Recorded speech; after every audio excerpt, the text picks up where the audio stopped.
logo após a decisão do ministro Alexandre de Moraes do Supremo Tribunal Federal, que ordena a censura de todos os usuários do aplicativo Telegram no Brasil, ordenando o bloqueio do aplicativo, senadores se manifestaram explicitando o excesso na decisão e pedindo a análise dos pedidos de impeachment contra ministros do Supremo Tribunal Federal.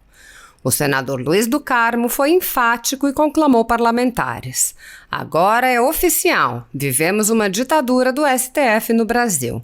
Entramos para o seleto grupo de países onde o Telegram também é proibido, como China, Coreia do Norte, Irã e agora o Brasil. Ou o Senado age ou iremos rumo à Venezuela. O senador acrescentou: alguém ainda tem dúvida de que no Brasil estão seguindo exatamente a mesma estratégia que adotaram na campanha presidencial dos Estados Unidos, onde o Donald Trump foi excluído das redes? Esse deve ser o próximo passo se o Senado Federal não agir em defesa da liberdade de expressão. O senador Eduardo Girão disse: decisão monocrática de ministro fere direito de opinião no país. Novamente, uma decisão desastrosa no Supremo Tribunal Federal, desta vez do jurista Alexandre de Moraes, que ataca diretamente a liberdade de expressão do cidadão. Na tarde dessa sexta-feira, o ministro suspendeu a rede social Telegram, concretizando a ameaça feita pelo magistrado Luiz Roberto Barroso há algumas semanas.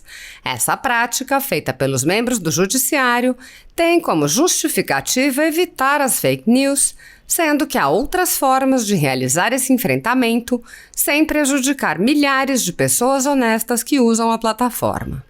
Muitos defensores da vida utilizam essa rede social para difundir suas ideias e essa decisão impedirá que dados e fatos cheguem ao maior número de pessoas.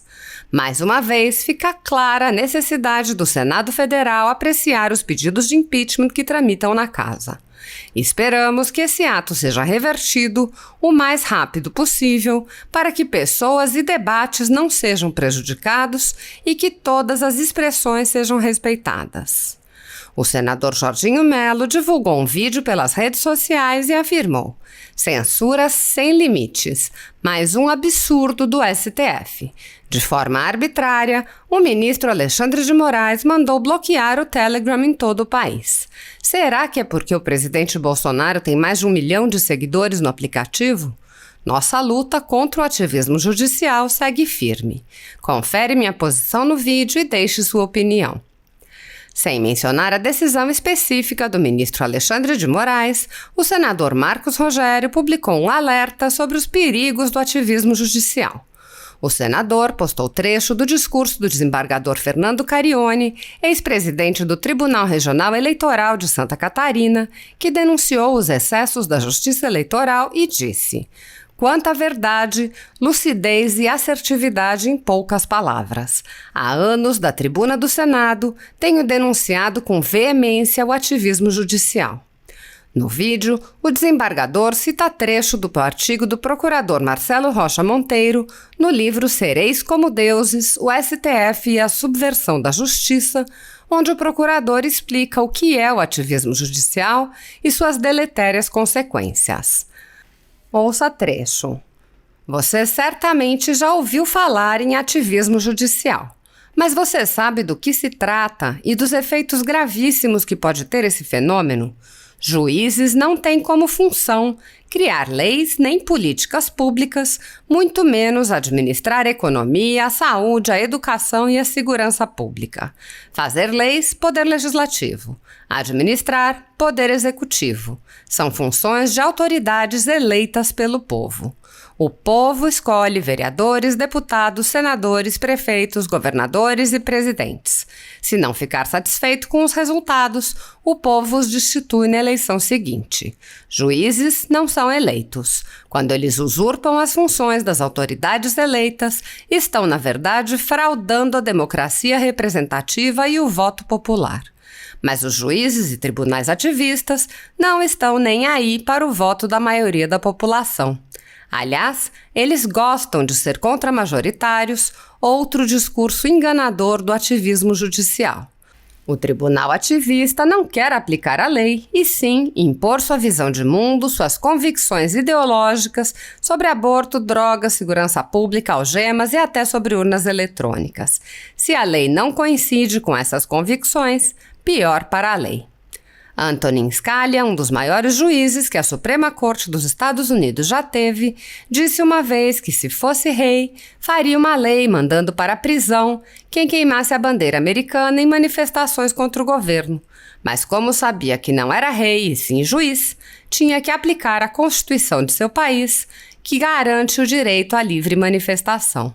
Por isso, mandou soltar o réu contra suas convicções pessoais de patriota e conservador. Embora muitos senadores defendam e até mesmo sejam autores de pedidos de impeachment de ministros do Supremo Tribunal Federal, nenhum pedido jamais foi sequer analisado pelo colegiado, porque os presidentes da casa monocraticamente engavetam os pedidos, ignorando completamente a vontade dos outros 80 senadores e da população.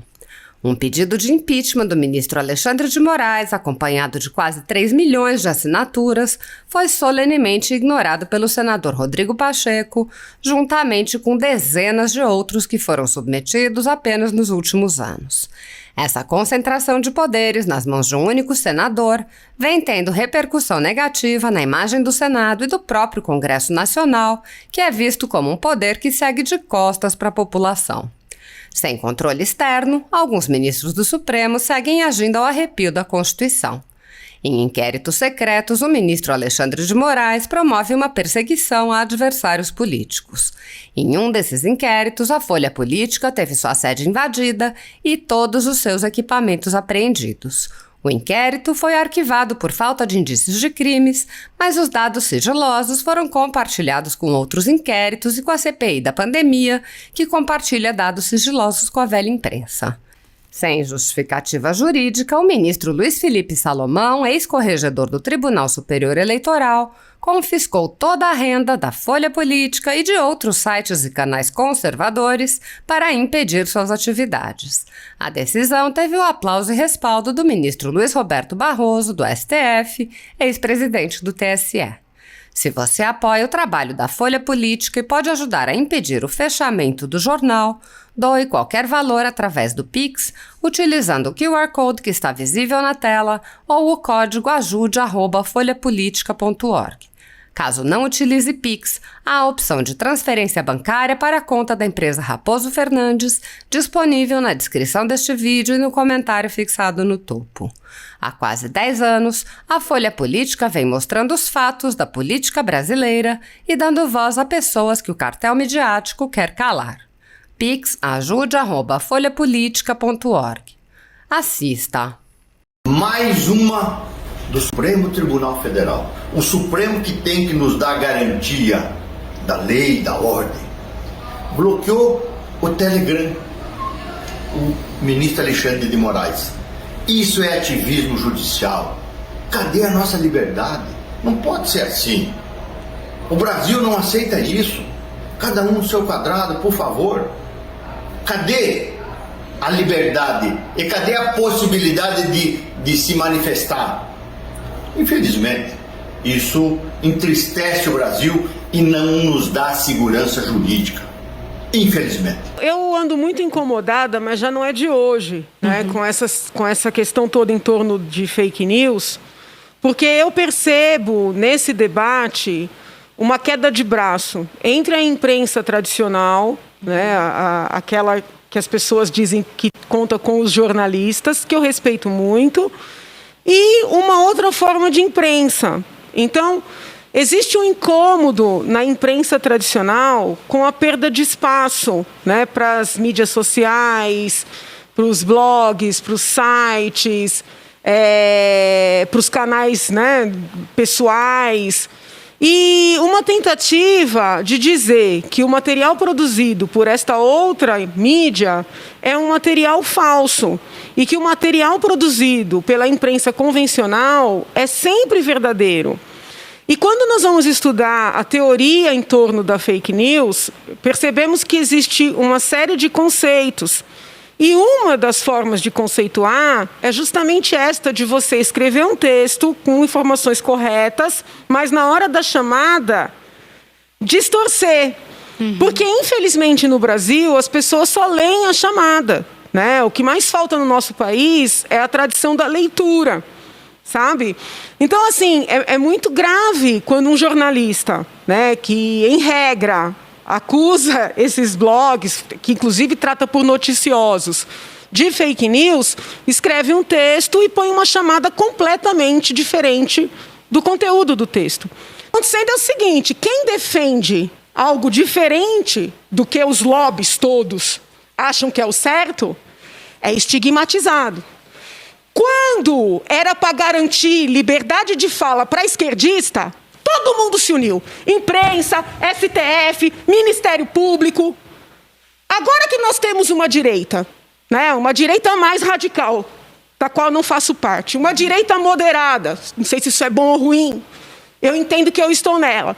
Aí tem que pintar todo mundo de doido, aí pode derrubar perfil, e os idiotas aplaudem. Vai virar contra eles. Porque quando você ri da desgraça dos outros, a lei do bumerangue age, vai voltar contra você.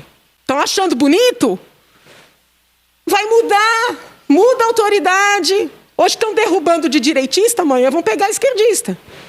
Então a gente tem que ser justo, tem que tentar olhar os fatos com equidistância. Entendeu? Você não pode